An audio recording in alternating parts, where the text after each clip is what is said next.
طالبانو بیا څنګه ولې پاکستان خوشاله او افغانان خفه او جګرخونه کړل؟ افغانانو څه هیله لرله؟ طالبانو څه وکړل؟ ویډیو وګورئ.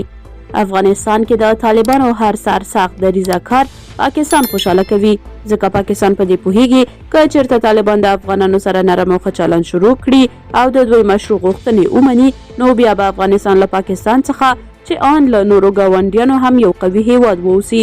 پاکستان په دې ډیر خوښ دی چې افغانستان کې د نجونو تعلیم بند کړل شوی دی. خلکو هیله لرله چې هغوی ته به اجازه ورکړل شي چې له تعلیم څخه محرومې کړل شوې وي، خو اوس تازه 3,30,000 نورې هغه نجونې هم له تعلیم څخه منع کړل شوې چې تازه له شپږم ټولګیو څخه فارغې شوې وي. تعلیم سره داسې چلند کول ورځ تر بلې افغان ملت په طالبانو بې باوره کوي.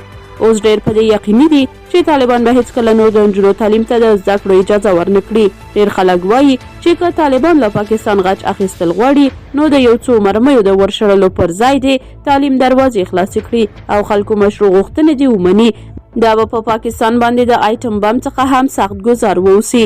د هیواد دیني عالم مولانا رحمت الله اندړ وایي له طالبانو څخه د نجونو د زده کړو تعلیم پیل غوښتنه د وخت ضایع ده. ښاغلي اندړ په دې اړه خپله ایکس پاڼه باندې لیکلي دي: زه بیا هم په پخواني نظر یم چې د طالب په قاموس کې د نجونو د زده کړې باب نشته.